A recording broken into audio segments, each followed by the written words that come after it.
Russian forces attacked along a broad front in eastern Ukraine on Tuesday as part of a full-scale ground offensive to take control of the country's eastern industrial heartland in what Ukrainian officials called a new phase of the war. Ukraine's general staff said Russian forces are focusing their efforts on taking full control of the Donbas region. The occupiers made an attempt to break through our defenses along nearly the entire front line, the general staff said in a statement early Tuesday. The stepped-up assaults began Monday along a front of more than 300 miles, 480 kilometers, focused on the Donbas regions of Donetsk and Luhansk, with the Russian forces trying to advance in several sections, including from the neighboring Kharkiv region. In southern Donetsk, the general staff said the Russian military has continued to blockade and shell the strategic port city of Mariupol and fire missiles at other cities. On Monday, Ukrainian President Volodymyr Zelensky said in a video address that a significant part of the entire Russian army is now concentrated on this offensive. Moscow-backed separatists have been fighting Ukrainian forces for 8 years in the mostly Russian-speaking Donbas and have declared 2 independent republics that have been recognized by Russia. Russia has declared the capture of the Donbas to be its main goal in the war since its attempt to seize the capital, Kyiv, failed. No matter how many Russian troops are driven there, we will fight, Zelensky vowed. We will defend ourselves. Troops battled in the streets of Kreminna on Monday before Russia was able to gain control of the city. According to Serhiy Haidai, Luhansk regional military administrator, Haidai said that before advancing, Russian forces just started leveling everything to the ground. He said his forces retreated to regroup and keep fighting. The breakthrough at Kreminna brings the Russians closer to the city of Sloviansk, which is seen as a key target in the Russian offensive. Sloviansk was seized by pro-Russian fighters in 2014, only to be retaken by Ukrainian forces months later following intense fighting. Russian troops have already seized the city of Izium, which sits along a highway north of Sloviansk, and they are poised to push toward the city from the north, and the east. Sloviansk lies just north of another key city, Kramatorsk, where an earlier Russian attack on a train station killed more than 50 people. On Monday morning, Oleksiy Danilov, secretary of Ukraine's National Security Council, told Ukrainian media that the defensive line had not been broken elsewhere.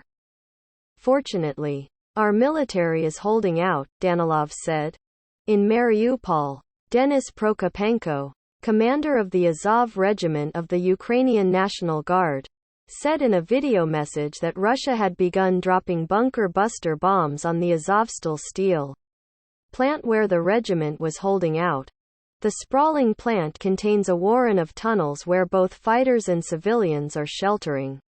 It is believed to be the last major pocket of resistance in the shattered city. Russia has Mariupol surrounded and has been fighting a bloody battle to seize it. If Russia takes Mariupol, it would free up troops for use elsewhere in the Donbas, deprive Ukraine of a vital port, and complete a land bridge between Russia and the Crimean Peninsula, seized from Ukraine from 2014. In western Ukraine near the Polish border, at least 7 people were reported killed Monday in missile strikes on Lviv. Lviv has been a haven for civilians fleeing the fighting elsewhere, and to the Kremlin's increasing anger, the city has also become a major gateway for NATO-supplied weapons. The attack hit 3 military infrastructure facilities and an auto shop, according to the region's governor, Maxim Kozitsky. A hotel sheltering Ukrainians who had fled the fighting in other parts of the country was also badly damaged. Lviv Mayor Andriy Sadovy said, "The nightmare of war has caught up with us even in Lviv," said Lyudmila Turchik, who fled with 2 children from Kharkiv in the east. Kharkiv, Ukraine's second largest city, was hit by shelling Monday that killed at least 3 people. According to Associated Press journalists on the scene, shelling could be heard overnight and into Tuesday morning in the major eastern city, which has been struck numerous times but remains firmly in Ukrainian control. Moscow said its missiles struck military targets in eastern and central Ukraine, including ammunition depots, command headquarters, and groups of troops and vehicles. It reported that its artillery hit hundreds of Ukrainian targets, and that warplanes conducted 108 strikes on troops and military equipment. The claims could not be independently verified.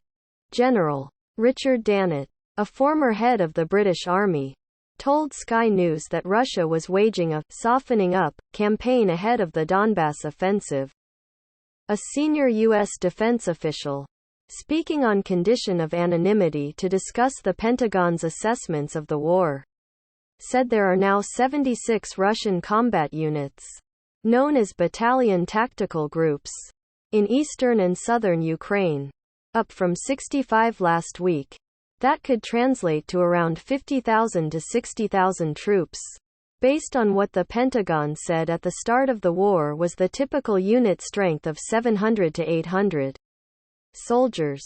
Associated Press journalists Felipe Dana in Kharkiv, Nico Monis and Philip Crowther in Lviv, Ukraine, and Robert Burns in Washington contributed to this report, as did other AP staff members around the world.